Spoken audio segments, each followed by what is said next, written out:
Price the Lord. കർത്താവിൻ്റെ അതിപരിശുദ്ധ നാമം വാഴ്ത്തപ്പെടുമാറാകട്ടെ. എന്നെ കേൾക്കുന്ന എല്ലാ ദൈവമക്കൾക്കും വേഗം വരുന്നവനായ കർത്താവായ യേശു ക്രിസ്തുവിൻ്റെ ധന്യമുള്ള നാമത്തിൽ എൻ്റെ സ്നേഹവും വന്ദനവും അറിയിക്കുന്നു. നിങ്ങളെ എല്ലാവരെയും ദൈവം ധാരാളം അനുഗ്രഹിക്കുകയും സഹായിക്കുകയും ചെയ്യട്ടെ. 3 ഉപമകളുണ്ട്. അതോടുകൂടി ഈ ഉപമകൾ തീരുകയും പ്രൈസ് ദി ലോർഡ്. നിങ്ങൾ ഉപമകൾ പഠിച്ചപ്പോൾ ഞാൻ വളരെ വ്യക്തമായിട്ട് പറഞ്ഞിട്ടുള്ള ഒരു കാര്യമാണ് സ്തോത്രം. അത് നമ്മൾ ഓരോ ഉപമയ്ക്കകത്തുനിന്നും വളരെ ശക്തമായ ദൂത് അതിനകത്തിലുണ്ട്.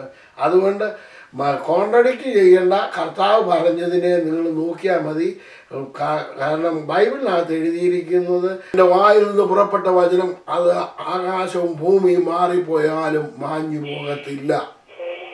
Price the Lord. സോ വളരെ കെയർഫുൾ ആയിരിക്കണം. Price the Lord. ഓരോ ഉപമയ്ക്കകത്ത് പ്രത്യേകിച്ച് താലന്തിനെ കുറിച്ച് പഠിപ്പിക്കുന്നത് ലൂക്കോസിന് സുവിശേഷം 20-ാം അധ്യായത്തിനകത്ത് താലന്തും, മത്തായി 25-ലെ താലന്തും, മത്തായി 25-ലെ കന്യകമാരും, അതേമാതിരി മിക്കവാറും ഉപമകളെല്ലാം തന്നെ അതുപോലൊക്കെ ഉള്ളത് തന്നെയാണ്. സ്തോത്രം. ഇന്നിനി പഠിക്കാൻ പോകുന്ന 3 ഉപമകളെ യെഹെസ്കേൽ പ്രവചനത്തിൽ നിന്നും കഴിഞ്ഞ ദിവസം ഞാൻ പ്രസംഗിച്ച ഒരു പ്രസംഗം കൂടെ ഇതിനോടൊക്കെ ഒന്ന് ആഡ് ചെയ്താൻ പോവാണ്. എന്നിട്ട് നമുക്ക് നമ്മുടെ ഉപമകളിലേക്ക് കടക്കാം. Price the Lord. നിങ്ങൾക്ക് എല്ലാവർക്കും അറിയാവുന്നതാണ് 1-ാം സങ്കീർത്തനം നമ്മളെല്ലാം സഭകളിൽ വായിച്ച് ആരാധിച്ച് സന്തോഷിക്കുന്ന ഒരു സങ്കീർത്തനമാണ്, അല്ലേ? Price the Lord. അങ്ങനെയാണെന്നുണ്ടെങ്കിൽ ഈ സങ്കീർത്തനം എഴുതി സന്തോഷിക്കുന്ന എല്ലാ ദൈവമക്കളോടും ഇന്നലെ ഞാൻ ഒരാളോട് പറഞ്ഞു, കഴിഞ്ഞ ദിവസം ഞാൻ പ്രസംഗിച്ച പ്രസംഗ വിഷയത്തിൻ്റെ ഒരു വലിയ വിഷയമായിരുന്നു. ആ സങ്കീർത്തനത്തിൻ്റെ 1-ാമത്തെ വാക്യം ഒന്ന് വായിച്ചു മമ്മേ. കാണാതെ പറയുന്നത് വായിക്കണം.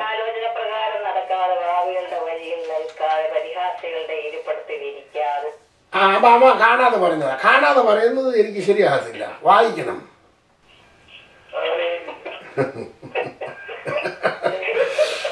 കാണാതെ എനിക്കും പറയാനറിയാം.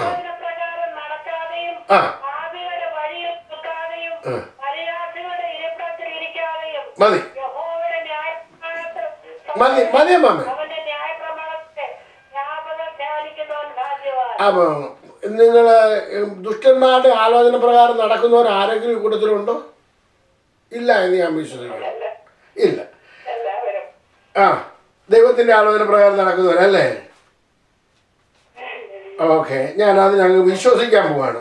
ഞാൻ കംപ്ലീറ്റ് ആയിട്ട് അതങ്ങ് വിശ്വസിക്കാൻ പോവാണ്. 2-ാമത്തെ ഭാഗം എന്താ പറയുന്നത്? 2-ാമത്തെ ഭാഗം പറയുന്നത് പാപികളുടെ വഴിയിൽ നിൽക്കരുത്. കള്ളു കുടിക്കുകയും തോന്നിവാസം നടക്കുന്നവരുടെ വഴിയിൽ നിങ്ങൾ നിൽക്കുന്നുണ്ടോ? ഇല്ല. പക്ഷെ അടുത്ത ഭാഗമാണ് എനിക്ക് പ്രശ്നം. എന്താണ്? പരിഹാസികളുടെ ആരെങ്കിലും പരിഹാസികളുണ്ടോ നിങ്ങളുടെ കൂട്ടത്തിൽ?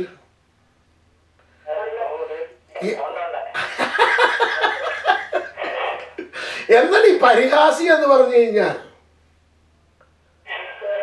അപ്പൊ ഈ സങ്കീർത്തനം കൊണ്ട് തന്നെ ഈ ആള് പോക്കാന്നല്ലോ. നിങ്ങൾ നോക്കണം, ഈ ഒരൊറ്റ സങ്കീർത്തനത്തിന്റെ 1-ാമത്തെ വാക്യം കൊണ്ട് തന്നെ ന്യായവിധി വന്നു കഴിഞ്ഞു. പരിഹാസികൾ. നിങ്ങൾ ഇനി മനസ്സിലാക്കണമെന്നുണ്ടെങ്കിൽ യെശയ്യാ പ്രവചനം 28-ാം അധ്യായത്തിൽ ചെന്ന് നോക്കുന്നുണ്ട്. ഇങ്ങനെയാണ് എഴുതിയിരിക്കുന്നത്. അതിന്റെ 14-ാമത്തെ വാക്യത്തിൽ വായിക്കുന്നത് ഇങ്ങനെയാണ്: അതുകൊണ്ട് യെരൂശലേമിലെ ഈ ജനത്തിന്റെ അധിപതികളായ പരിഹാസികളെ യഹോവയുടെ വചനം കേൾപ്പീൻ. അതിന്റെ 22-ാമത്തെ വാക്യം വായിക്കുന്നു: ആകയാൽ നിങ്ങളുടെ ബന്ധനങ്ങൾ മുറുകിപ്പോകാതിരിക്കേണ്ടതിന് നിങ്ങൾ പരിഹാസികളായിരിക്കരുത്. സർവഭൂമിയിലും വരുവാൻ നിർണയിച്ചിട്ടുള്ള ഒരു സംഹാരത്തെ കുറിച്ച് ഞാൻ സൈന്യങ്ങളുടെ യഹോവയായ കർത്താവിൽ നിന്ന് കേട്ടിരിക്കുന്നു. നോക്ക്, ഇന്ന് പരിഹാസികളുണ്ടോ? പരിഹസിക്കുക എന്ന് പറഞ്ഞ വാക്കിന്റെ അർത്ഥം എന്താണ്? വേറൊരാളെ പരിഹസിക്കുക, കളിയാക്കുക. ഇന്നുണ്ടോ? ഉണ്ടെന്നുണ്ടെങ്കിൽ വലിയ പ്രശ്നമാണ്. അത് മനസ്സിലാക്കണമെന്നുണ്ട്. റോമാലേഖനം 14-ാം അധ്യായത്തിൽ പോകണം. ദൈവമക്കളെ, ഇത് നമുക്ക് സ്വർഗത്തിൽ കർത്താവിനോടുകൂടി വാഴണം എന്നുണ്ടെങ്കിൽ ജീവന്റെ പുസ്തകത്തിൽ ഈ പേരെഴുതി, അല്ലെന്നുണ്ടെങ്കിൽ കർത്താവിനോടുകൂടി ജീവിക്കണമെന്നുണ്ടെങ്കിൽ ഒരു ജയ ജീവിതം നയിച്ചെങ്കിൽ മാത്രമേ പറ്റത്തുള്ളൂ. അതുകൊണ്ട് വളരെ കെയർഫുള്ളായി ജീവിക്കുവാൻ ദൈവം നമ്മളെ സഹായിക്കട്ടെ. സ്തോത്രം. നമ്മൾ ഉപമകൾ ക്രോണോളജിക്കൽ ഓർഡറിൽ നമ്മൾ പഠിച്ചുകൊണ്ടിരിക്കുകയായിരുന്നു. അതിൻ്റെ അവസാനത്തെ 3 ഉപമകളിലേക്ക് നമ്മൾ കടന്നു വന്നിരിക്കുകയാണ്. Price the Lord. ഇന്ന് ഈ ചില ആഴ്ചകളായി നമ്മൾ പഠിച്ചുകൊണ്ടിരുന്നത് ഓൾഡ് ടെസ്റ്റമെന്റിനകത്തുള്ള 12 ഉപമകളായിരുന്നു. അതും ക്രോണോളജിക്കൽ ഓർഡറിലാണ് പഠിച്ചുകൊണ്ടിരിക്കുന്നത്. അതിൻ്റെ 9 ഉപമകൾ പഠിച്ചു കഴിഞ്ഞു. ഇന്ന് നമ്മൾ 10, 11, 12 ഈ 3 ഉപമകൾ പഠിക്കാനായിട്ട് പോവുകയാണ്. സ്തോത്രം. ദൈവം നമ്മളെ എല്ലാവരെയും ഒന്നിച്ച് അനുഗ്രഹിക്കുകയും സഹായിക്കുകയും ചെയ്യട്ടെ എന്ന് ഞാൻ പ്രാർത്ഥിക്കുന്നു. Price the Lord. ഇത് യെഹെസ്കേൽ പ്രവചനത്തിലാണ് ഈ 3 ഉപമകളും ഉള്ളത്. ഇനി അടുത്ത ഉപമയിലേക്ക് കിടക്കുകയാണ്. ദൈവം അനുഗ്രഹിക്കട്ടെ. Price the Lord. സ്തോത്രം. അടുത്ത ഉപമ യെഹെസ്കേൽ പ്രവചനം 24-ാം അധ്യായത്തിന്റെ 13 മുതൽ 14 വരെയുള്ള 3 മുതൽ 14 വരെയുള്ള വാക്യത്തിൽ നമുക്ക് കാണാനായിട്ട് സാധിക്കും. ബോയിലിംഗ് പോട്ട് എന്നാണ് ഇതിൻ്റെ പേര് കൊടുത്തിരിക്കുന്നത്. Price the Lord. Boiling pot. കഴിഞ്ഞ ആഴ്ചയിൽ ഞാൻ പറയാനിടയായി, ഹിറ്റ്ലർ ഒരു പ്രാവശ്യം ജനത്തെ എല്ലാം പുഴുങ്ങി അവരുടെ ഫാറ്റ് എടുത്ത് സോപ്പുണ്ടാക്കി മാർക്കറ്റിൽ വിറ്റ മനുഷ്യനായിരുന്നു. ഇത്രയും ക്രൂരമായി ആരും ഒന്നും പ്രവർത്തിച്ചിട്ടില്ല. അതേമാതിരി ക്രൂരത കാണിച്ചു. ഇന്നും പല ക്രൂരതയും കാണിക്കുന്നുണ്ട്. സ്തോത്രം. ഇനി നിൽക്കണം. ആ ഒരു ചിന്ത നിങ്ങളുടെ മനസ്സിൽ വെച്ചുകൊണ്ട് ആ ഉപമ ഒന്ന് വായിക്കാൻ പോവുകയാണ്. ബോയിലിംഗ് സ്പോട്ടിനെ കുറിച്ച് 3 മുതൽ 6 വരെയുള്ള വാക്യം ഒന്ന് വായിച്ച മാമേ.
നിങ്ങൾ അത് മുഴുവൻ വായിച്ചു നോക്കിയാൽ വളരെ വ്യക്തമായിട്ട് മനസ്സിലാകും. ഇന്ന് ചില കുടുംബങ്ങൾ നോക്കി കഴിഞ്ഞാൽ നീറുന്ന പ്രശ്നങ്ങളാണ്, കിടന്ന് വേഗമാണ്. പ്രശ്നങ്ങൾ കൊണ്ട് അങ്ങ് ദൈവമക്കളെ, നമ്മളെ ഇന്ന് ഓരോ കുടുംബങ്ങളെയും പ്രശ്നങ്ങളിൽ കൂടി ഓരോ കുടുംബങ്ങൾ പോകുന്നുണ്ട്. നോക്കണം അവരെങ്ങനെയാണ് വേകുന്നതെന്ന്. സ്തോത്രം. അത് ഈ കുട്ടകത്തിനകത്ത് കിടന്ന് അവരുടെ ക്ലാവ് പിടിക്കുന്നത് പോലെ നീറുന്ന പ്രശ്നങ്ങളുമായി മനുഷ്യൻ ഇന്ന് ഓടിപ്പായുക അല്ലേ? നിങ്ങൾ ചിന്തിച്ചു നോക്കിയാൽ മതി. ദൈവമക്കളുടെ ഇടയിൽ കാണുമ്പോൾ കൂടുതൽ നമുക്ക് മറ്റുള്ളവരെ വിധിക്കാൻ നമുക്ക് അവകാശമില്ല. നമ്മുടെ ഇടയിൽ അങ്ങനെ ഉണ്ടോ? Price the Lord. ഒരു കുട്ടകത്തിനകത്ത് കിടന്ന് വേകുന്നത് പോലെ വേകുക. എന്താ കാര്യം? അതിൻ്റെ അകൃത്യം അല്ലെന്നുണ്ടെങ്കിൽ കൃത്യവിലോപം. അകൃത്യം എന്ന് പറഞ്ഞാൽ ചെയ്യേണ്ട കാര്യം ചെയ്യാതെ ഇരിക്കുക. കഴിഞ്ഞ ഒരു ദിവസം ഞാൻ ഒരാളോട് ചോദിച്ചു, ചർച്ചിൽ പോകാൻ നേരമില്ല. പക്ഷെ ഉണ്ടെങ്കിൽ ദൈവസന്നിധി പോകാൻ നേരമില്ല. പിന്നെ തന്നെ കുടുംബത്തിൽ വീട്ടിൽ വെന്തുകൊണ്ടിരിക്കുകയാണ്. പ്രശ്നങ്ങളുടെ മേൽ പ്രശ്നം കുട്ടകത്തിനകത്ത് കിടന്ന് വേകുന്നത് പോലെ വേകുക. എന്തുകൊണ്ടാണ് കാര്യം? നമുക്ക് രൂപാന്തരം ഉണ്ടാകുന്നില്ല, നമുക്ക് മാനസാന്തരം ഉണ്ടാകുന്നില്ല. ദൈവമക്കളെ, ഈ ഉപമകളിലൂടെ നമ്മൾ മനസ്സിലാക്കേണ്ടത് എന്താണെന്ന് അറിയാമോ? ഇതുപോലെ നീറുന്നതും വേകുന്നതും പുകയുന്നതുമായ ജീവിതങ്ങളോട് പറയാനുള്ളത്, കർത്താവിന് പറയാനുള്ളത്, നമ്മൾ മാനസാന്തരപ്പെട്ട് കർത്താവിൻ്റെ സന്നിധി. ഇത് കൃപായുഗമാണ്. Price the Lord. ഈ കൃപായുഗത്തിൽ മാനസാന്തരപ്പെട്ട് കർത്താവിൻ്റെ സന്നിധിയിൽ വരാൻ നിനക്ക് സാധിക്കും. അങ്ങനെ വരുവാനായി ആഹ്വാനം ചെയ്യുകയാണ് ഈ ഉപമയിലൂടെ.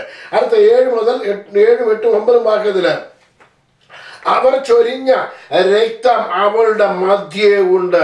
അവൾ വെറും പാറമേൽ അത്ര ചൊരിഞ്ഞത്, മണ്ണുകൊണ്ട് മൂടുവാൻ തക്കവണ്ണം അത് നിലത്ത് ഒഴിച്ചില്ല. ഇന്ന് നിലത്തൊഴിക്കുന്നില്ല. എന്താണ് നിലത്തൊഴിച്ച് മൂടുക എന്ന് പറഞ്ഞു കഴിഞ്ഞാൽ, ഒരു പ്രശ്നം ഒരു ജീവിതത്തിലുണ്ടായാൽ അതിനെ മൂടി വെക്കാനായിട്ട് ശ്രമിച്ചിട്ടില്ല. ഇന്ന് പാറമേൽ ഒഴിക്കുന്ന മാതിരി ലോകം മുഴുവൻ പരത്തിക്കൊണ്ടിരിക്കുകയാണ്. Price the Lord. ആ 7ാമത്തെ വാക്യം ഒന്നുകൂടെ ഒന്ന് വായിച്ചേ മാമേ.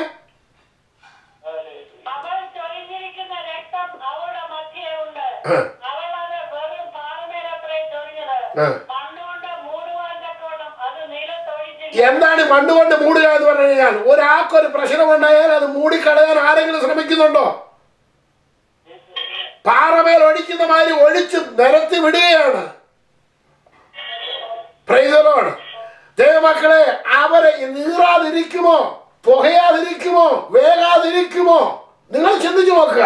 അടുത്ത വാക്യം, ക്രോധം വരേണ്ടതിനും വായിച്ചു,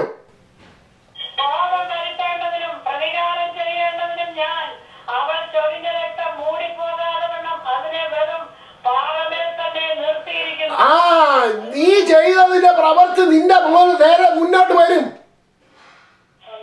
പ്രൈസ് ദി ലോർഡ്. നമ്മൾ എന്ത് ചെയ്യണം? മാനസാന്തരപ്പെടണം.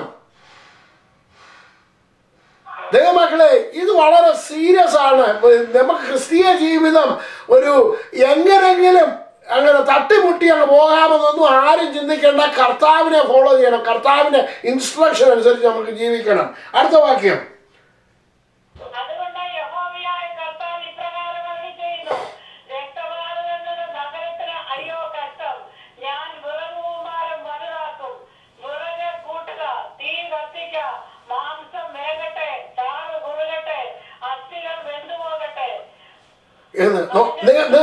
നിങ്ങൾ ചിന്തിച്ചു നോക്കിയേ.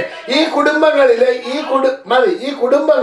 ഈ വീടുകളില് മനുഷ്യരുടെ ജീവിതത്തിൽ എങ്ങനെ എന്തൊക്കെയാണ് നടന്നുകൊണ്ടിരിക്കുന്നത്? അസ്ഥികൾ വേകുന്നത് പോലെ, നുറുങ്ങുന്നത് പോലെ പ്രശ്നങ്ങളാണ്. ആണോ അല്ലയോ? നിങ്ങൾ ചിന്തിച്ചു നോക്ക്. നമ്മൾ ഓരോരുത്തരും ചിന്തിച്ചു നോക്കണം. എന്തുകൊണ്ടാണ് ഈ ജീവിതങ്ങളിൽ ഉണ്ടായിക്കൊണ്ടിരിക്കുന്നത്? Price the Lord. സ്തോത്രം. മറ്റുള്ളവർക്ക് വേണ്ടി ഓരോരുത്തരുടെ ഇപ്പം ഒരു പ്രശ്നം ഉണ്ടായാൽ അതിനെ പരിഹരിക്കാനോ അല്ലെന്നുണ്ടെങ്കിൽ 4 പേരോട് പറയാതിരുന്ന് അവൻ്റെ പ്രശ്നമാണ്, സ്വരമില്ല, നമുക്ക് പ്രാർത്ഥിച്ച് അതിന് പരിഹാരം കാണാനല്ല നോക്കുന്നത്. 4 പേരോട് പറഞ്ഞ് ആസ്വദിക്കുകയാണ്, രക്തച്ചൊരിച്ചിലുണ്ടാക്കുകയാണ്.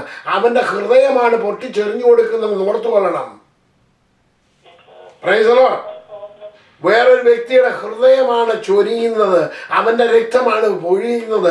ഇന്ന് അക്ഷരീയമായി രക്തം നമ്മൾ സാറേ കാണുന്നില്ല, പക്ഷെ നമ്മുടെ ഹൃദയം തകർത്തുകൊണ്ടിരിക്കുന്ന ജീവിതങ്ങളാണ് ഇന്നുള്ളത്. ചിന്തിച്ചു നോക്കുക. എന്നിട്ട് ഞാനിവിടെ പെട്ടെന്ന് വായിച്ചു പോകണം, എന്നാലേ നമുക്ക് തീർക്കാൻ പറ്റത്തുള്ളൂ. അല്ലെ, അവൾ അധ്വാനം കൊണ്ട് അവന് അതിന്റെ 11 മുതൽ 14 വരെ വായിച്ചപ്പോൾ തീർക്കാൻ പോണേ.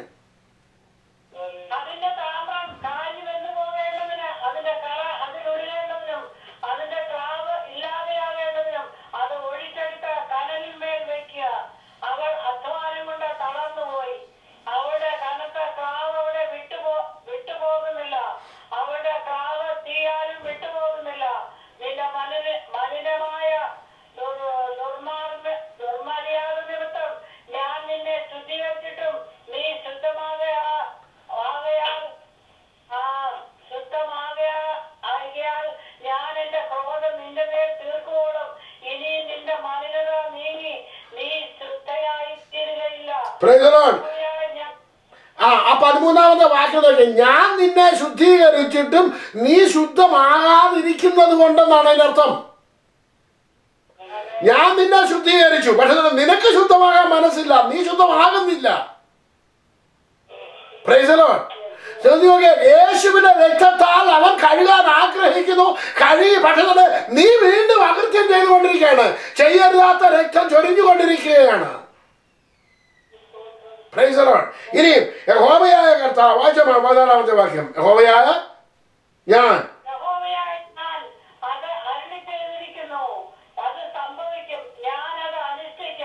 ഞാൻ പിന്മാറുകയുമില്ല, ആദരിക്കുകയില്ല, സഹതപിക്കുകയുമില്ല. നിന്റെ നടപ്പിനും ക്രിയകൾക്കും തക്കവണ്ണം അവർ നിന്നെ ന്യായം വിധിക്കും എന്ന് യഹോവയായ കർത്താവിന്റെ പ്രൈസ് ലോർഡ്. നീ കർത്താവിന്റെ കയ്യിൽ നിന്ന് പോയി നിന്നെ ന്യായം വിധിക്കുന്ന വേറൊരാളുണ്ട്. അവർ നിന്നെ ന്യായം വിധിക്കും. ഷാജിന്റെ കയ്യിൽ അകപ്പെട്ട് കിടക്കുകയാണ്. Praise Lord. ഇന്ന് അനേകർ ഈ ബോയിലിംഗ് സ്പോട്ടിൽ കിടക്കുകയാണ്. അനേകർ ഇന്ന് ബോയിലിംഗ് പോട്ടിനകത്ത് കിടക്കുക. എന്താ കാര്യം? അവരവര് അനേകരുടെ രക്തം ചൊരിഞ്ഞുകൊണ്ടിരിക്കുകയാണ്. അനേകരുടെ രക്തം. ദൈവമക്കളെ, നമ്മൾ മാനസാന്തരപ്പെട്ട് ദൈവസന്നിധിയിൽ നേരോടെ നടന്നാൽ നമുക്ക് കർത്താവിൻ്റെ സന്നിധിയിൽ ചെല്ലാൻ സാധിക്കും. ഇത് വളരെ ക്രൂഷ്യലായിട്ടുള്ള ജീവിതമാണ്. നോക്കിയേ, സ്തോത്രം. കർത്താവിന് എല്ലാവരെയും രക്ഷിക്കണമെന്നുണ്ട്. കർത്താവിൻ്റെ വചനം പറയുന്നത് വിളിക്കപ്പെട്ടവരോ അനേകര്, തിരഞ്ഞെടുക്കപ്പെട്ടവരോ ചുരുക്കം. നീ ആരുടെ കൂട്ടത്തിലാണ്? എന്നെ കേൾക്കുന്ന ദൈവത്തിൽ നീ ആരുടെ കൂട്ടത്തിലാണ്? വിളിക്കപ്പെട്ടവരുടെ കൂട്ടത്തിലോ തിരഞ്ഞെടുക്കപ്പെട്ടവരുടെ കൂട്ടത്തിലോ? 10 കന്യകമാർ വന്നായിരുന്നു. എന്തിനാണെന്നറിയാമോ? മണവാളൻ്റെ കൂടെ മണിയറയിൽ പ്രവേശിക്കാൻ. 10 പേര് കീറാൻ പറ്റിയില്ല. കാരണം എന്താണെന്നറിയാമോ? അവരുടെ ഈ വിളക്ക് തെളിഞ്ഞിട്ടില്ലായിരുന്നു. അവർ അന്ധകാരത്തിൽ ഇരിക്കുകയായിരുന്നു. Price the Lord. സ്തോത്രം. ദൈവം അനുഗ്രഹിക്കട്ടെ. ഈ ഉപമ നിങ്ങൾക്ക് അനുഗ്രഹമായി തീർന്നിരിക്കുന്നു എന്ന് ഞാൻ വിശ്വസിക്കുന്നു. ദൈവം നിങ്ങളെ അനുഗ്രഹിക്കട്ടെ, സഹായിക്കട്ടെ എന്ന് പറഞ്ഞുകൊണ്ട് എൻ്റെ വാക്കുകളെ അവസാനിപ്പിക്കുന്നു.